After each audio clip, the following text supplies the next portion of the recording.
All right. Hello, everyone, and good morning, evening, afternoon, wherever you may be. Carla and I are here for our 56th show. 56. So welcome, everyone. I hope you're having a great weekend. We were just discussing how it seemed like just yesterday we just did this for the very first time, and here we are at 56. And a lot of those 56 are two parts, so it could be more like show 75. Yeah.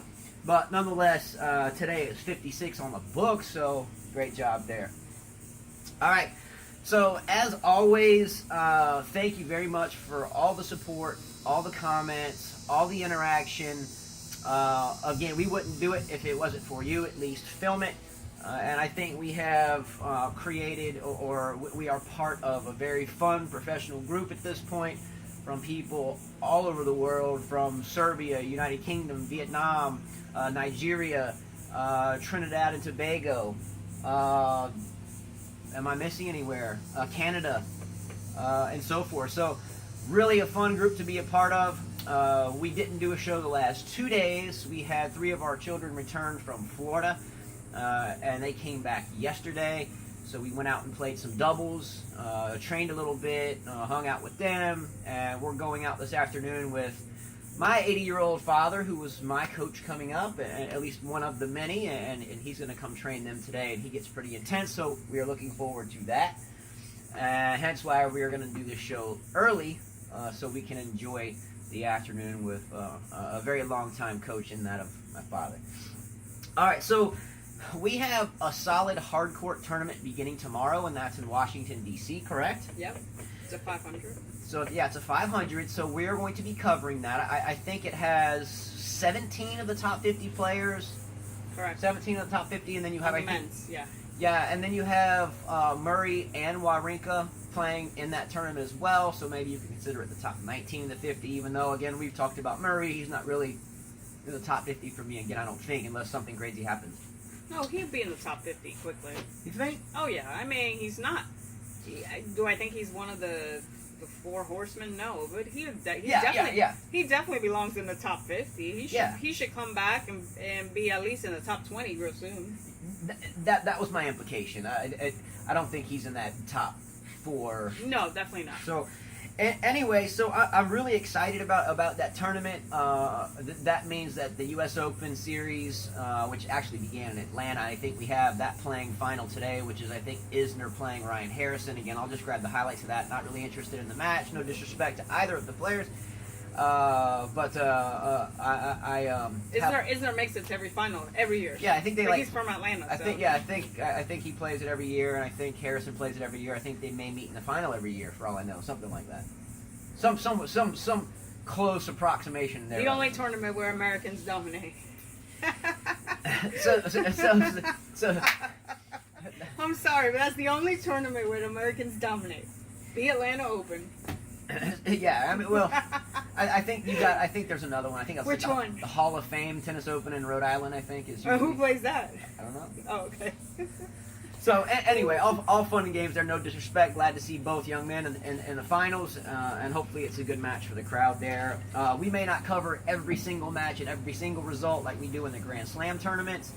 But we are going to cover it nonetheless. And again, all men and women, or not all, but a lot of the men and women are playing. So I think it'll be a fun tournament to start the pre-run-up to the U.S. Open discussion. I think this will be the first set of tournaments, men and women's, that we'll talk about who's looking good, who's making the adjustment from clay to hard court, and so forth. All right, so today being a Sunday, we are going to get right into viewer comments and discussion questions. We are going to start right after the last show ended. Carla's going to pull that up, and we are going to start from the first discussion question, or the first topic question that we got initially after downloading it, and we're going to jump right into that. I'm going to check the camera real quick. You guys know by now that I have to do so I'm going to check it, come back, and we're going to get right into it, all right? Okay. All right, so we are good. All right, so after the last show ended, we discussed a lot of things, not one or two things. I guess you could say inherently, we had 2 topics, and we kind of expanded that into 2 shows and a bunch of topics. So immediately after the last show ended, I think the first comment was from AJ Malfoy. I really like the comment. I'm excited about answering it. So read that comment. We're going to get into it. You guys are very passionate about tennis. So when was the first time you watched tennis? Who was playing, and what made you fall in love with the sport? So that's a great question, actually. You want me to go first, or you want to go first? I think you started tennis earlier than I did, so. I'll go first. So I was actually prepared for this question when he wrote the question, and I saw the question. We were at racket streaming room, and there was a picture of myself, or we have a picture of myself in that room, and I have the picture.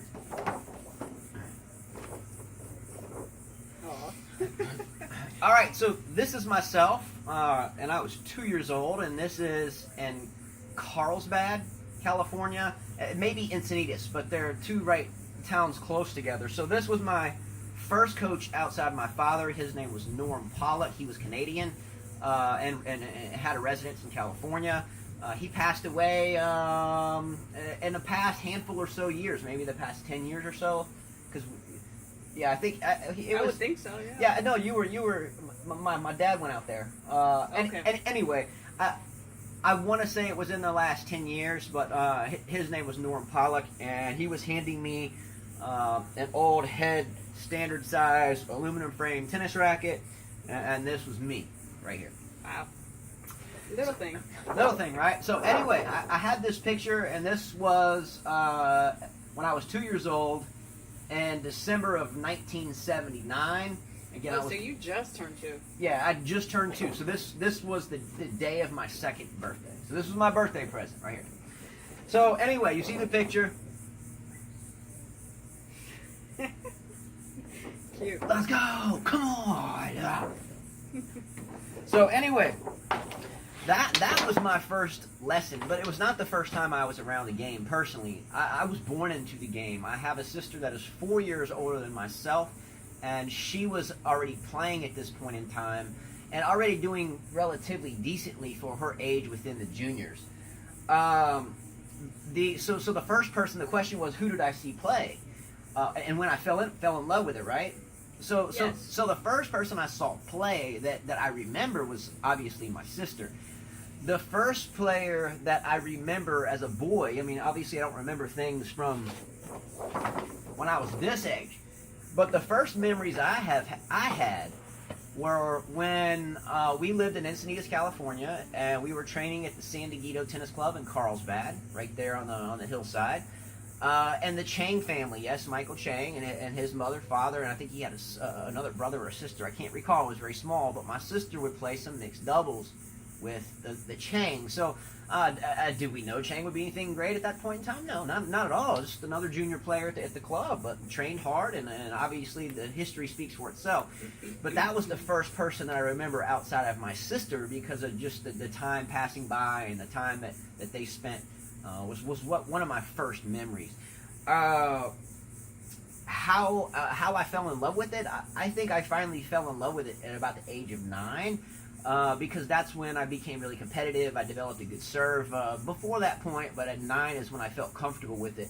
My dad can vouch for that one. At 9, I felt like I could hang with any junior at that point. From even at 12s and 14s of age, I felt like at 9. I was above most, not better than all, but I felt like I could compete with anyone, and that's when I really started to like it.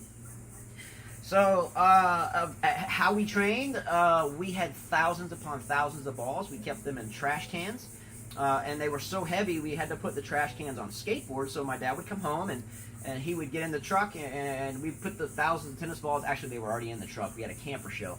So we get to the courts, we get the buckets, set them on the skateboard, and push them bucket after bucket out to the court, and we would hit thousands and thousands and thousands and thousands and thousands of balls.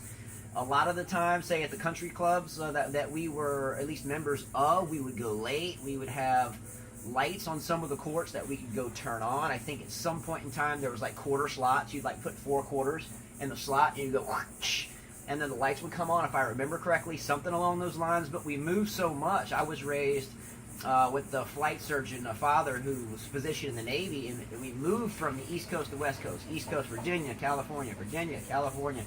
So we were kind of coast to coast a lot, and he worked at hospitals and so forth until late at night. So sometimes our tennis training would push late into the evenings, and respectfully so. But over the years, that's what we did. And after thousands of balls and thousands of balls and thousands of balls, for me at a very young age, it became more like breathing. If I woke up and didn't play or we didn't talk about tennis, I felt like I wasn't breathing. You know what I mean? It's just part of you. And that's how I became part of me. Fast forward until now, I've never stopped playing. Never. Maybe for a month or two here or there. No matter where I was, I always found a way to pick up a tennis racket, talk about it, play it, think about it, read about it. And just in a nutshell and ending, that's how I met her. So along that huge line of training and grinding, and yeah, there was good days and bad days, but I finally met her through the game, and the rest is history. And yes, we still play every day. So that is my history from this age until today. Yes. Okay? That's a good story. So, at this point now, physically, game-wise, I feel like I still play some of the best tennis I've ever played. It's just, if there's a long match, it takes me longer to recover. Muscles hurt a lot more than because they never did before. Joints are good, but mainly just waking up sore and tight a lot, maybe having to take a day or two off in between playing her in a set or two. That I feel just as good as ever, stronger than ever, and still very able to hold my own with tennis court. Well, my story is completely different from his. I started tennis very late. My dad started tennis in his 30s, and he would play a lot at the public courts, and he would actually help other kids with lessons. He would teach them, I'd watch him, I'd just ride my bike around the tennis courts, and he would beg me to play. And I guess what started me was, I remember the girl's name. She was taking lessons. Her name was Candace, and that made me want to play tennis. I said, okay, I think I can do this, and I'd like to beat her one day. So my dad started me with a coach from Guatemala. His first lesson was, come to the net, here's a racket, I'm going to aim for you so you're not scared of the ball. And then from there, my dad took over, and I had a few coaches, and after a year, he put me in adult tournaments. He said, no junior tournaments. This is how you're going to improve really quickly. And I started playing adults and started beating kids pretty easily, girls pretty easily. I didn't have a hard time with girls until I got to a higher level. I kept playing for a lot of years, played for the Reebok team, moved to Florida, had many coaches, played high school tennis. I've been playing ever since. So the question was, when did you fall in love with it? And by the I way, didn't fall in love with tennis, honestly, till I was 14, 15 years old. My dad was very strict on me, so when he kind of took back, a step and didn't really get involved too much with my tennis is when I enjoyed it a lot. Watching tennis, I didn't enjoy it till much later on, probably in my 20s. I didn't enjoy watching tennis that much. I'm like your typical junior. Yeah. I don't really enjoy watching tennis. They don't understand it until you get older.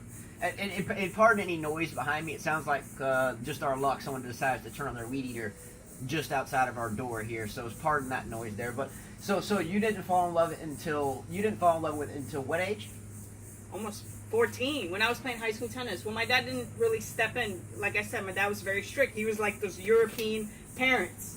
He trained me from our weekends where we got up at 5 in the morning. We trained from 7 to 12, came home, ate lunch, took a nap, went back out all day. Awesome. My dad would say, don't waste time sleeping on the weekends. You can do that when you die. We'd come home from school, we go train. And we'd come back late and eat dinner. I mean, I trained a lot. Yeah.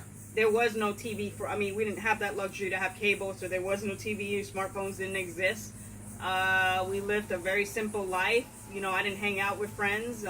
Tennis was my life.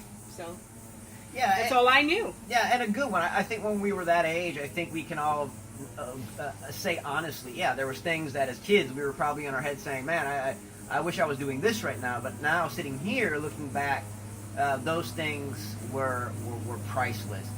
Yeah. So anyway, so that's how we trained and started. What I'm going to do is I'm going to stop this at this point right now because I do have a lawnmower in the background and it makes it very hard to hear. And this is a topic I do want to finish. Do you think that's a good idea? Or I'm sure they can hear that pretty loud, right? Yeah. So I'm going to stop this one right here, and so we can put this out and not have more junk like we've done in the past. So I'm going to stop this right here, and we're going to start part 2 once they get done cutting the grass respectively. And we're going to pick right back up on this topic and then finish this show out. So sorry for the pardon interruption.